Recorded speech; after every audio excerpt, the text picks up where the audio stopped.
socialiste në grupin parlamentar? Para s'ka qenë kjo fare në agendën e punës mbledhjes komisionit. Kemi pas shumë debate sot për çështje të disa ligjeve me kolegë, të cilët kanë propozuar ndryshime, amendime në disa ligje që janë për objekt punës javore të kuvendit. Është normale që deputet të grupit parlamentar të Partisë Socialiste në mbledhjen e grupit parlamentar të Partisë Socialiste të kenë propozime, të kenë kritika, për shembull ishte në rastin fjalë për një nga ligjet, një koleg me shumë eksperiencë ngriti disa probleme të cilat qëndronin. Dhe ky është demokracia brenda grupit parlamentar dhe brenda Partisë Socialiste. Këto pastaj në korridore, në rrjetet sociale nuk i ndjekun. Keni marrë një vendim përsa i përket çështjes së zonjës Spiropali pasi është thonë që do të merret vendim grupi për qëndrimin dhe mos votimin në parlament për çështjen e zonjës Balluku? Ju a kam thënë, ne kemi një rregull që në çdo fund sesioni bëjmë një analizë të performancës së punës së çdo deputeti. Kryesia e grupit parlamentar i paraqet grupit parlamentar një raport.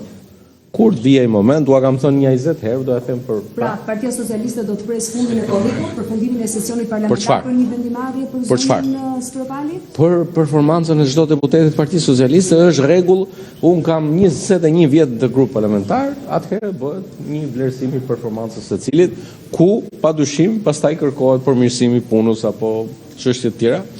Janë rregulla të cilat ekzistojnë në çdo grup parlamentar në çdo parlament evropian.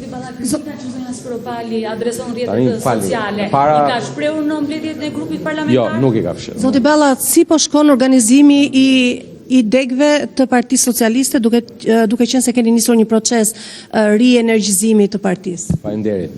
Jam shumë kjo ka qenë një prej çështjeve që edhe me prezencë të sekretarit përgjithshëm të partisë Zotit Klosi, edhe në mbledhjen e kaluar ditën e njëjtë, edhe sot, siç e dini,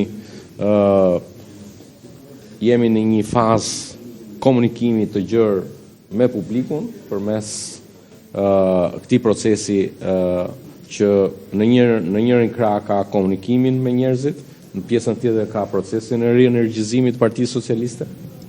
Jam shumë krenar që ky proces po ecën sipas pritshmërive tona, me një numër të konsiderueshëm antarësimesh të reja deri në këtë fazë të këtij procesi.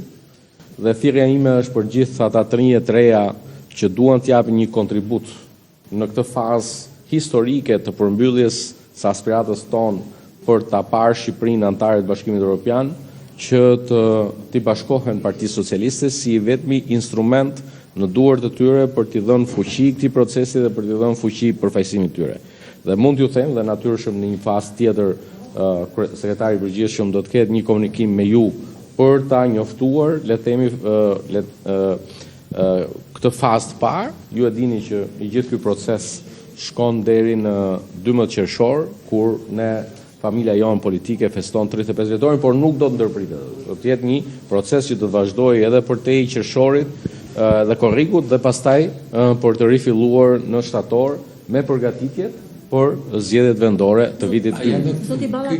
Ky tur dhe gjithë ato punë që po bëni janë edhe një farë mënyrë për të evidentuar kandidatët e mundshëm potencial për kryetar bashkie. Po natyrisht, ky proces rienergjizimi i partisë ndërlidhet me fazën tjetër. Faza tjetër janë zgjedhjet vendore.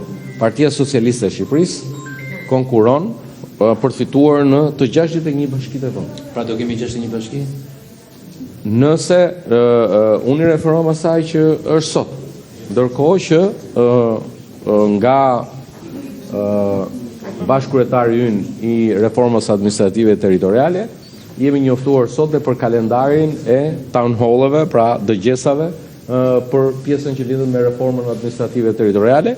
Do jenë dëgjesa në të gjithë territorin, në të 12 qarqet e vendit, ku i kam kërkuar edhe kolegëve deputet që t'jenë pjesë e këtyre dëgjesave për të marrë shënim çdo lloj rekomandimi që vjen nga qytetarët. Thelbi i reformës administrative territoriale është një qeverisje më efektive vendore dhe e vërteta është që sot pas 12 viteve nga 2014 jemi në kushtet e një reforme administrative territoriale e cila ka prodhuar disa suksese, duhet konsoliduar në pjesën e mirë administrimit dhe në pjesën e përmirësimit të shërbimeve publike në dobi të qytetarëve dhe unë nuk edhe hesht të parashikoj se sa do të jetë numri i bashkisë, se nuk është çështje numri, është çështje përmirësimi shërbimesh për njerëzit. Zoti Balla, ndërkohë janë disa nisma që pritet të miratojnë gjatë këtij sesioni politik. Një ndër tyre është edhe amnistia penale. Kur pritet të nisin diskutimet në parlament?